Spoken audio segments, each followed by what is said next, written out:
Bismillahirrahmanirrahim. Assalamualaikum warahmatullahi wabarakatuh, anak-anak ibu. Waalaikumsalam warahmatullahi wabarakatuh. Bagaimana kabarnya hari ini? Baik, Bu.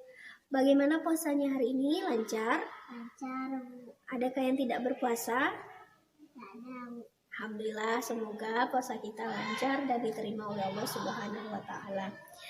Nah, sebelum kita memulai pembelajaran hari ini, mari kita membacakan doa terlebih dahulu. Silahkan Ganiza pimpin doanya. Ya, gerak. Mari kita buka pelajaran hari ini dengan membaca Bismillahirrahmanirrahim. Raditu billahi rabbah wa bil islam madinah wa bil muhammadin nabiyya wa rasulah. Rabbi zidni ilman warzuqni fahman. Ya Allah, tambahlah ilmu kami dan berilah kami pemahaman, dan jadikanlah kami anak yang soleh. Amin. Amin. Nah, sebelum kita memasuki pembelajaran kita, Ibu akan absen terlebih dahulu ya. Ganiza, Hadir, Bu. Arfan, Cindy, alhamdulillah kita hadir semuanya. Nah, sebelum kita memasuki materi pembelajaran kita hari ini, adakah anak-anak ibu yang masih ingat dengan pembelajaran kita minggu kemarin? Nah, jadi ibu akan ulangi tentang pembelajaran kita minggu kemarin, ialah tentang pengaruh pembaharuan minggu kemarin tentang gerakan pembaharuan di dalam Islam. Nah, jadi ibu simpulkan bahwa materi pembelajaran kita itu minggu kemarin tentang gerakan pembaharuan dalam Islam. Nah, gerakan pembaharuan dalam Islam, pembaharuan itu artinya upaya penyesuaian agama dengan ilmu pengetahuan yang ada di zaman sekarang. Di dalam bahasa Arab, pembaharuan disebut dengan tajdid, sedangkan orangnya disebut dengan mujaddid. Jadi pelopor dari pembaharuan ini seperti Muhammad Ali Apasa, Muhammad Syahid Al-Ghafani, Muhammad Rashid Ridha, dan masih banyak lainnya. Nah, Muhammad Syahid Al-Ghafani ini dia memberikan sebuah gagasan pan-islamisme, di mana pan-islamisme ini ialah sebuah pembaharuan di mana menyatukan umat Islam dan mempererat tali ukhuwah Islamiyah. Paham anak-anak ibu tentang pembelajaran kemarin? Paham. Alhamdulillah paham. Nah, untuk hari ini kita akan memasuki pembelajaran tentang pengaruh pembaharuan dalam Islam di Indonesia. Nah, tadi kita sudah mengetahui apa itu pembaharuan. Pembaharuan itu adalah upaya penyesuaian paham agama dengan ilmu pengetahuan yang ada di zaman sekarang. Arfan duduk, Arfan. Nah, duduk Arfan. Nah, jadi fokus lagi. Nah, jadi pembaharuan ini sudah dimulai pada awal abad ke-20, lalu memberikan pengaruhnya ke Indonesia. Nah, salah satu pelopornya itu Muhammad Syahid Al-Ghafani yang memberikan gagasan tentang pan-islamisme, di mana pan-islamisme ini adalah sebuah gagasan yang untuk memperkuatkan tali persaudaraan umat Islam dan juga menjalin ukhuwah Islamnya. Sampai sini paham anak-anak ibu? Paham, Bu. Alhamdulillah paham. Nah, lanjut kita materi selanjutnya tentang poin yang kedua, tentang jalur masuknya pembaharuan ke Indonesia. Ada 3 jalur pembaharuan ini masuk ke Indonesia. Yang pertama, jalur bermukim. Nah, jalur bermukim ini ialah bahwa kebiasaan orang-orang Indonesia itu dia berhaji dan berumrah itu di tanah Arab. Nah, di Arab itu dia bermukim selama beberapa hari, 3 minggu, sebulan. Nah, dalam sebulan 3 hari dia bermukim itu dia menimba ilmu di sana. Dan setelah menimba ilmu, sudah mendapatkan banyak ilmu, lalu dia pulang ke Indonesia dan diajarkannya kepada anak-anak, kepada kaum sekitarnya, kepada teman-temannya tentang ajaran agama yang didapatnya di Arab tersebut. Yang kedua, jalur publikasi. Jalur publikasi ini maksudnya adalah jalur yang menerjemahkan suatu bahasa. Seperti pada waktu itu majalah atau koran-koran itu banyak diterbitkan dalam bahasa Beirut dan Mesir, dikarenakan negaranya yang paling banyak menerbitkan majalah dan koran pada saat itu. Nah, maka umat-umat Islam, orang-orang Islam yang berilmu pengetahuan pada saat itu, yang ahli dalam bahasa, dia menerjemahkannya ke dalam bahasa Indonesia, sehingga dengan di situ dapatlah dia beberapa ilmu pengetahuan, lalu diajarkannya kepada anak-anak Indonesia, kepada umat Islam dan kepada orang-orang di sekitarnya, dan disitulah menambah wawasan ilmu pengetahuannya. Yang ketiga itu jalur alumni mahasiswa. Nah, maksud dari alumni mahasiswa ini adalah para mahasiswa seperti kakak ini belajar ke Arab. Lalu setelah wisuda, dia kan tamat, sudah wisuda dia tamat, lalu dia pindah ke Indonesia atau kembali lagi ke Indonesia, lalu beberapa ilmu yang dia dapatkan dia ajarkan ke Indonesia, seperti ilmu kakak menimba ilmu di Yayen. Setelah Yayen, kakak pulang ke kampung, lalu kakak ajarkan ilmu-ilmu kepada adik-adik atau kepada anak-anak di sekitar. Nah, disitulah timbulnya pembaharuan di dalam Islam, jalurnya. Nah, selanjutnya poin yang ketiga itu corak keagamaan pembaharuan dalam Islam. Yang pertama ada tradisional.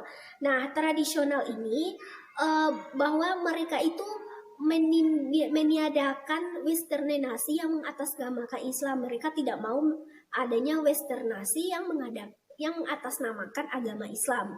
Yang kedua itu adalah tentang Puritan. Puritan di sini adalah mereka ingin merelevansikan antara agama Islam melalui jalur publikasi ataupun jalur privat. Publikasi ini maksudnya publik secara menyeluruh, sedangkan privat antara kita dengan sesama kita atau individu dengan individu lainnya. Yang ketiga adalah tentang radikal. Nah, radikal ini adalah mereka tidak mau mengupayakan ide baru atau modern, tidak mau mereka itu mencampur atau menerima masukan atau dari era modern tentang ide pembaharuan. Jadi mereka menolak seperti modernan gitu. Nah, selanjutnya organisasi pada zaman pembaharuan dalam Islam. Yang pertama itu adalah Jamiatul Khair. Nah, Jamiatul Khair ini berdiri pada tahun 1905 dan merupakan salah satu organisasi modern pada waktu itu yang memberikan sebuah pendidikan. Yang kedua ada Persatuan Umat Islam. Persatuan Umat Islam ini merupakan salah satu organisasi yang dibuat oleh Abdul Halim. Yang ketiga Syarikat Islam. Syarikat Islam ini merupakan organisasi yang tertua di zaman kolonial Belanda. Sudah lama berdirinya. Yang ketiga itu ada Nahdlatul Ulama. Siapa pendiri Nahdlatul Ulama? Nah, ibu tahu? Tahu gak Nisa? Tidak ya. Nahdlatul Ulama ini pendirinya yaitu Nahdlatul Ulama Hasyim Asy'ari, sedangkan Muhammadiyah Ahmad Dahlan. Jadi Muhammadiyah Ahmad Dahlan. Nah, jadi demikian materi kita. Adakah anak-anak ibu sudah paham? Ada yang ingin bertanya atau tidak mengerti sama sekali? Ada pertanyaan. Siapa bertanya? Coba tunjuk tangan yang bertanya. Ya, silakan. Apa tujuan pembaharuan, Bu? Nah, tujuan pembaharuan di dalam Islam. Tadi sudah Ibu singgung bahwa tujuan pembaharuan dalam Islam itu, kita lihat dulu pembaharuan. Pembaharuan itu adalah penyesuaian agama dengan ilmu pengetahuan yang ada di zaman sekarang. Jadi tujuannya pada waktu itu menurut Syed Al-Ghafani ini untuk menyatukan umat Islam, memperkuat tali siratu umat Islam. Dikarenakan pada waktu itu adanya invasi politik baik dari segi sosial, kultural, budaya oleh penjajahan. Kan pada waktu itu kita umat Islam semua Indonesia kan dijajah. Nah, disitulah lahirnya Islamisme, pembaharuan Islamisme yang digagas oleh Al-Ghafani yang menginginkan persatuan umat Islam, yang menginginkan mempererat tali ukhuwah Islamiyah. Sedangkan tujuan pembaharuan ini di sini mereka ingin memberikan respon atau mereka ingin melawan penjajah yang telah menjajah Islam, menjajah Indonesia, baik dalam segi invasi politik, kultural, sosial, dan budaya. Nah, sampai sini paham kan Nisa? Paham, Bu. Alhamdulillah paham ya. Jadi Ibu simpulkan lagi bahwa pembelajaran kita hari ini tentang pengaruh pembaharuan dalam Islam. Nah, pengaruh di sini bagaimana mereka jadi pengaruh ini bagaimana pembaharuan itu mempengaruhi Indonesia. Nah, di sini pengaruh itu kan sudah memberikan sebuah respon kepada masyarakat Indonesia, bagaimana mereka melawan penjajah, bagaimana mereka mengusir penjajah dari segi invasi politik, dari segi kultural, dari segi sosial dan budaya. Jadi jalur-jalurnya ada tiga tadi, yaitu tentang bermukim, yang kedua ada apa tadi? Publikasi, yang ketiga ada peran alumni mahasiswa.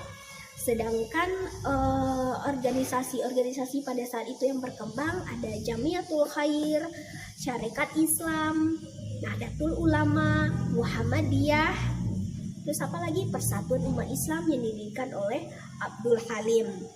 Nah, jadi demikian materi kita hari ini. Semoga anak-anak Ibu paham dan Ibu ingatkan kembali tugas minggu kemarin.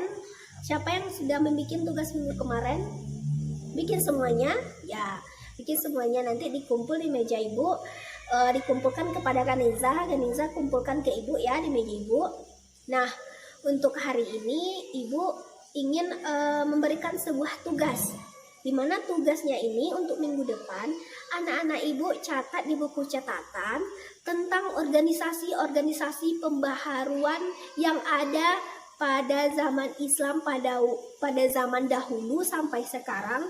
Itu berapa banyak organisasinya, ditulis, dipahami soalnya tidak boleh dihafal, dipahami nanti karena akan ditampilkan di depan kelas masing-masing sesuai dengan urutan nama. Jadi anak-anak Ibu pahami terlebih dahulu, mencari organisasi-organisasi pembaharuan, dipahami, dicatat di buku catatan, lalu ditampilkan di depan kelas. Paham anak-anak Ibu? Paham, Bu. Nah, jika paham, alhamdulillah. Minggu depan tugasnya jangan lupa.